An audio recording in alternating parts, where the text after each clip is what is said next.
Welcome, everybody, to today's Building My Legacy podcast. I have with me today Jonathan Raymond. He is CEO of Refound, which is a consulting company that works with leadership training and consulting. And he also has a book, which is called Good Authority, How to Become the Leader Your Team is Waiting For.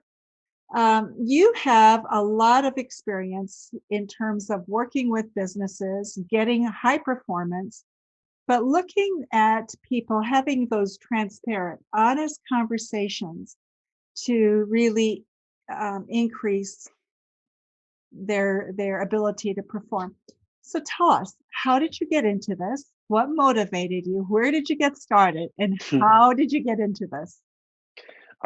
First, thanks for having me on the show, Lois. Appreciate it. I started out my career really on the kind of business side of things. I had gone to law school and then I went down kind of the business development track. I decided that I didn't want to be a lawyer in a big firm for a bunch of reasons, most of which I was really unhappy. And I left and I moved into the world of technology and I was working in business development and I found that world fascinating. Uh, but also unfulfilling in the personal and spiritual dimensions of my life. And so while I was continuing to work in business development and some businesses that I joined, others that I had founded, I started a deep exploration of meditation and yoga and somatic psychotherapy and really trying to understand myself better. And, and it was through that process where I felt like I had kind of two selves. I had my professional self and I had my personal self. And I was passionate about both of those things, but I couldn't figure out how to bring both of those worlds together.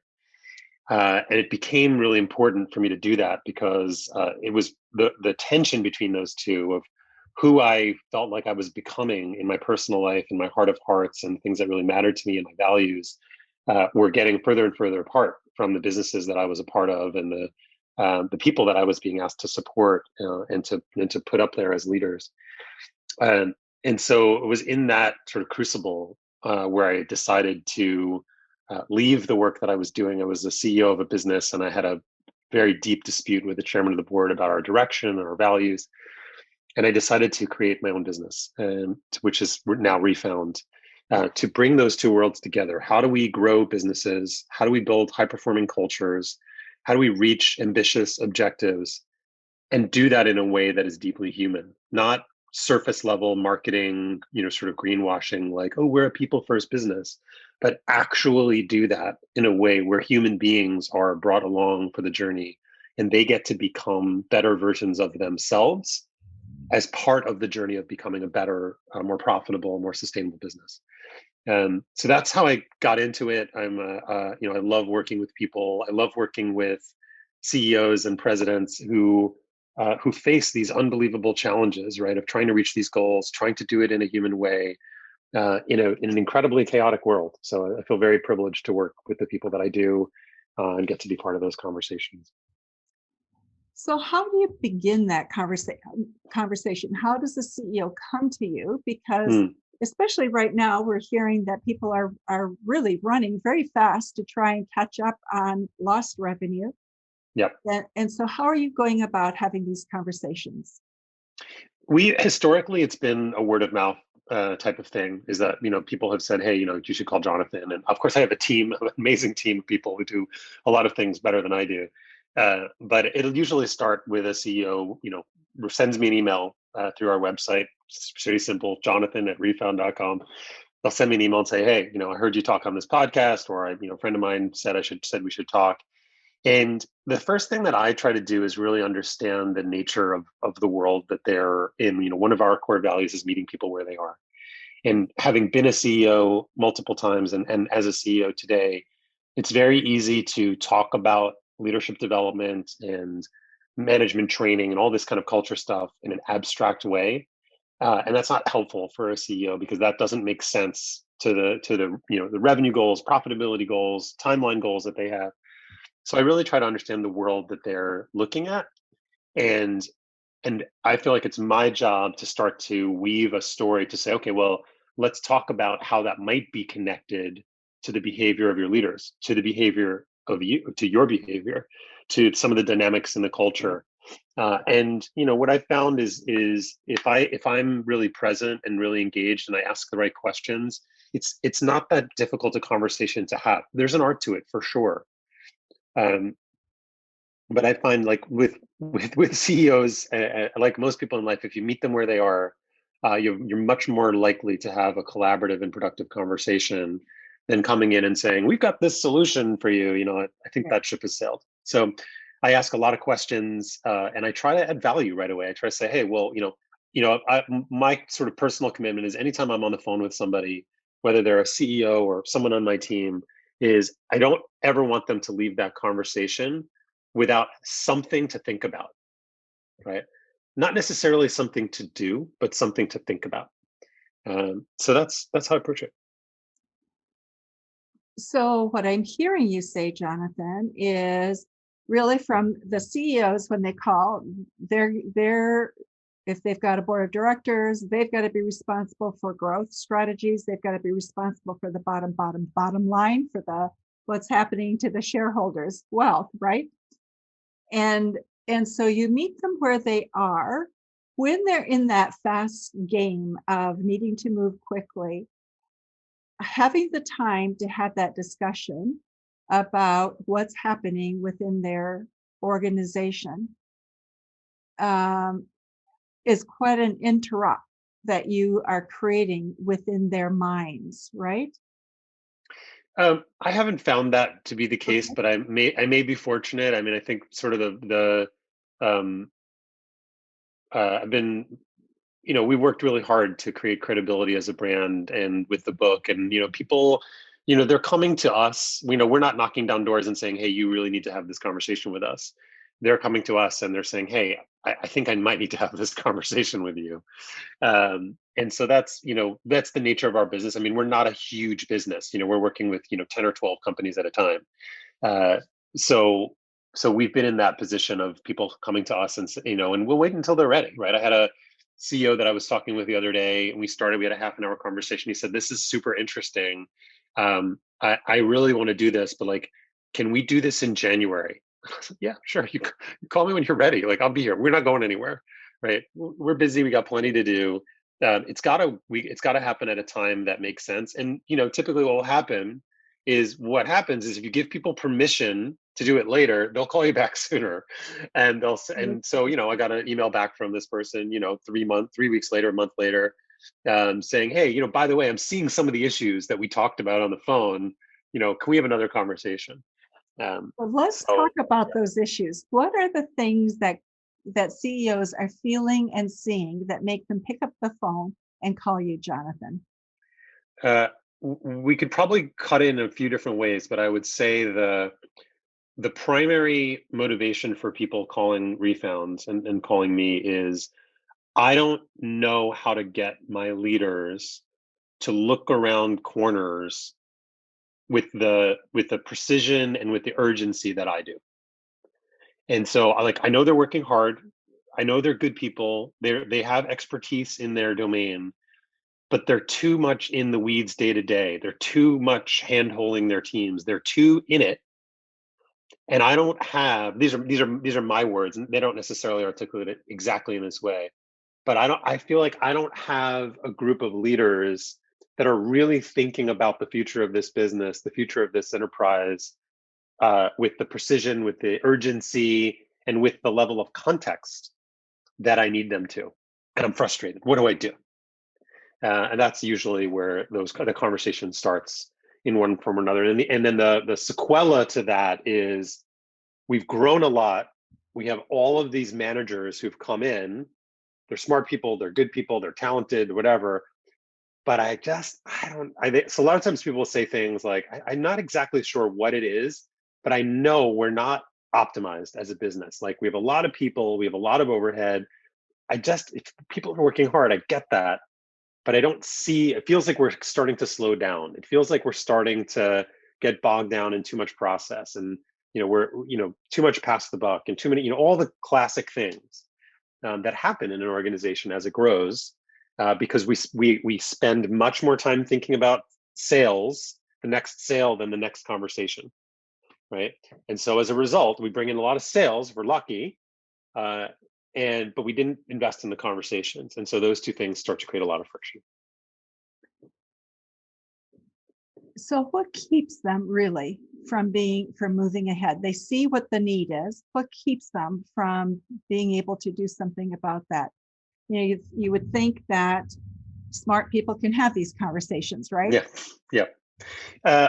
My experience has been there are two types of leaders, that two types of CEOs. There's the CEO who is the person who says, "Hey, I get that this project of up-leveling our leadership capabilities, uh, and changing our culture and changing the way we think about accountability and actually like doing some of the behaviors that we talk about in our values.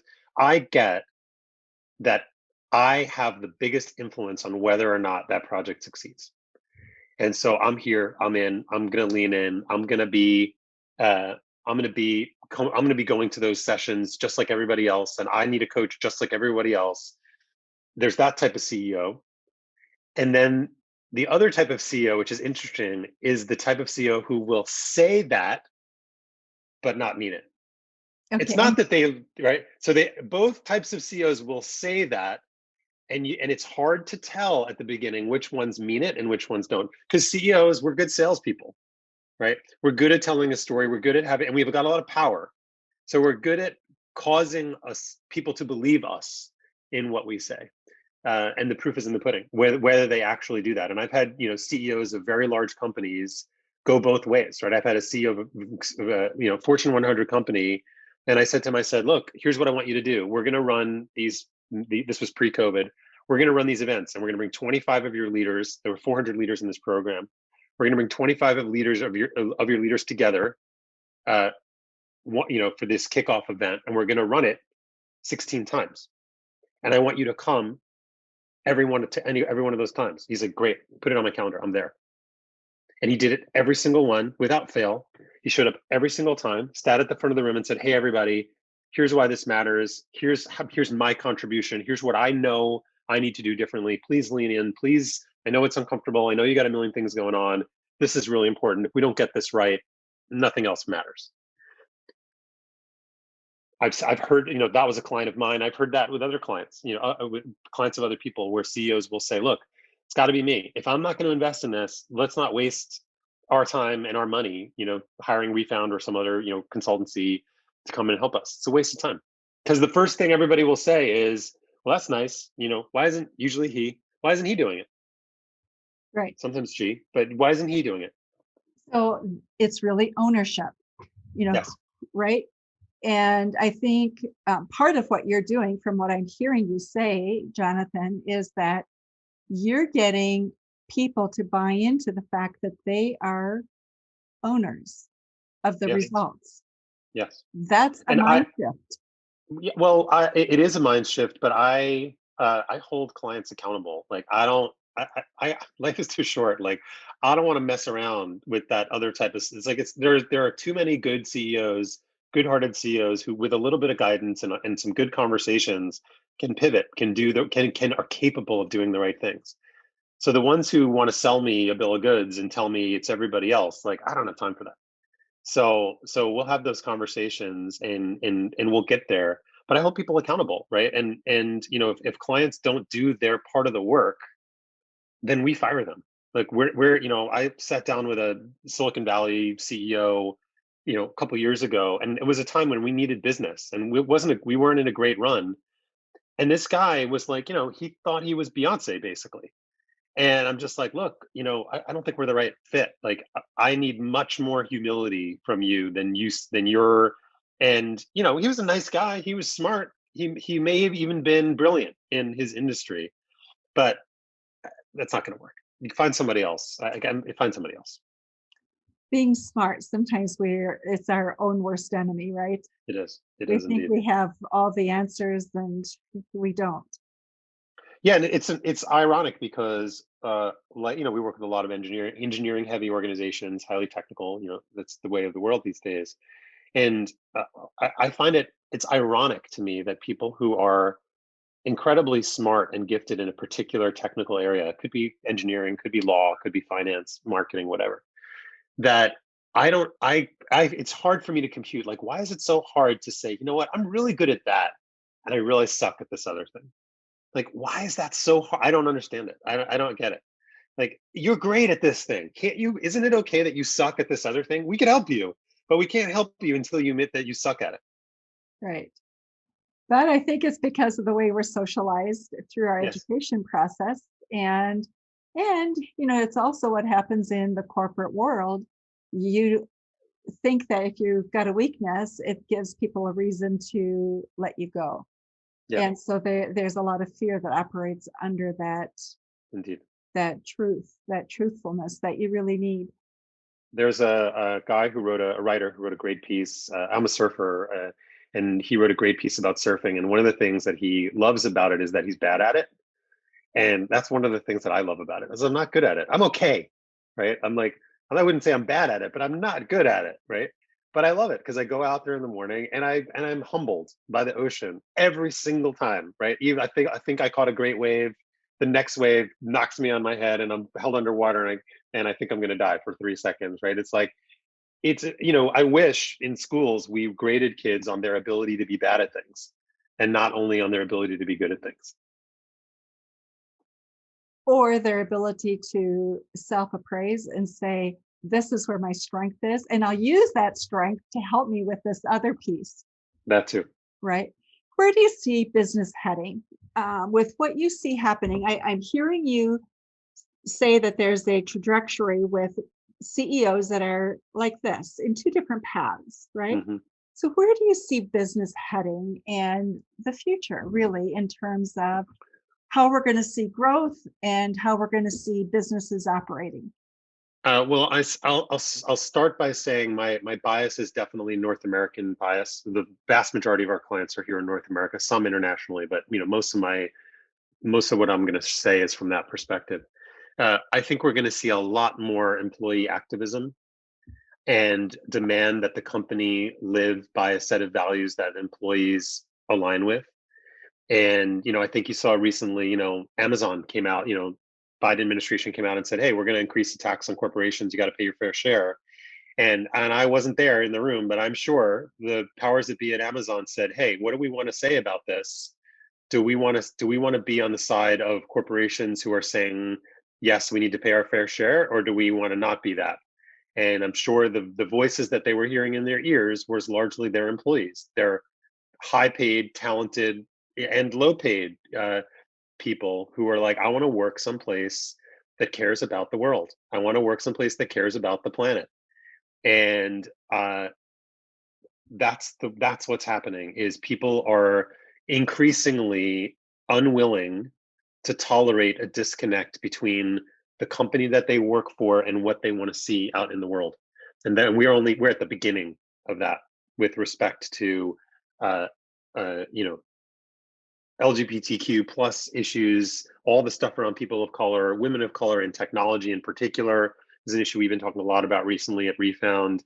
Climate change, societal like all of those things, social justice, and it doesn't mean, people to like to paint this world really binary. We're going to look back at this time 20 years from now and be like, of course, yeah, of course, like that's of course what was going to happen.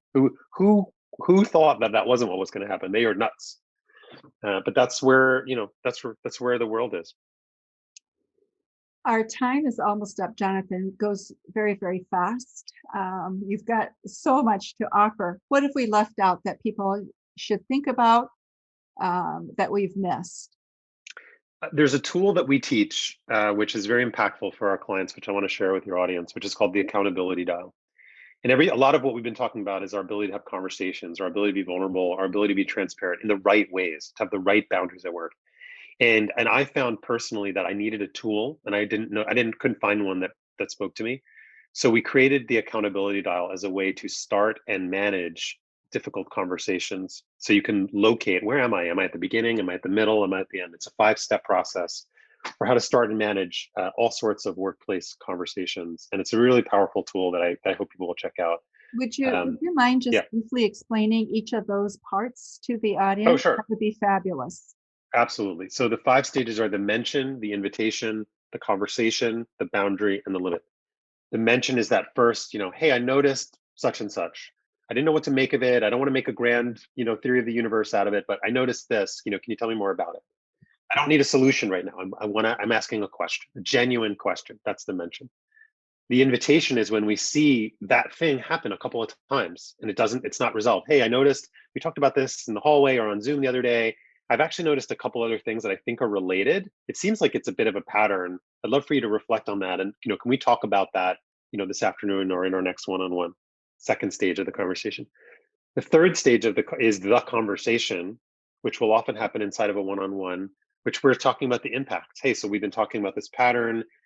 One of the ways that helps us to get a hold and to make change is to see the impact that it's having. Like, why? Who cares? So what? So this is happening. Who cares? So the conversation is a conversation, or why does it matter? What's the impact it's having on the team? What's the impact that it's having on our goals? What's the impact it's having on you? Et cetera, et cetera.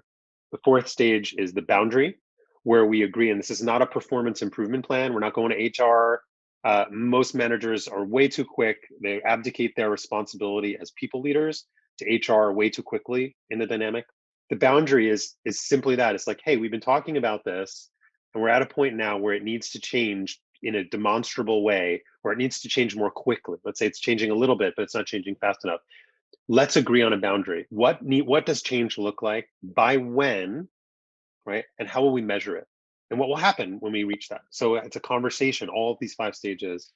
And then the last of those conversations is the limit, where as a coach or as a manager or anyone can use this, is comes a point in a conversation, a set of conversations, where you feel like you've done everything you can, where you've made the mention, you've had the invitation, you've had the conversation, you've set boundaries, and for whatever reason, the person or the people that you're talking with either can't or won't make the change that you need them to make. And then you can say, hey, I don't know what else to do. Like, I feel like I've tried to have these conversations. We've made some progress, it seems, but it's one step forward, one step back, and we're just out of time. We need to make a change. And I don't exactly know what that change is. It's not always firing somebody. Sometimes that's the case. Sometimes you have to let somebody go. Depends on the team, depends on the time. But those are the 5 stages, and you can use that same rubric for peer-to-peer conversations, for managing up. We'll be releasing an ebook later this year of how to use the accountability dial for receiving feedback and on the difficult end of a tough conversation. So that's that tool, and folks can also find it at we put it up at refound.com/buildingmylegacy. There's a video course on the accountability dial which folks can take there. Our one-on-one meeting guide, which is also related, and some other ways to follow the work. So that's fabulous. And we will put that information in the show notes with Great. the podcast so people can get a hold of it. And we will put also information about your book there. But I think whatever tools we can share with people, it is so valuable because people, I think, want to do better. They just don't know how often. And That's right. so information is really lovely if you're willing to share it. So look for it in the show notes, everybody. So Jonathan, thank you so much for being with us on Building My Legacy podcast today. And for those of you who are listening, thank you. And be sure to visit our website at www.buildtomorrow.com. And that's with the number 2, and our social media sites as well. Thanks so much. Thanks, Jonathan. My pleasure. Thanks for having me on. Thank you for watching my video. Don't forget to like, subscribe, and click the bell button above. Leave comments. We'd love to hear what you think. And visit our other social media links as well. Thanks much.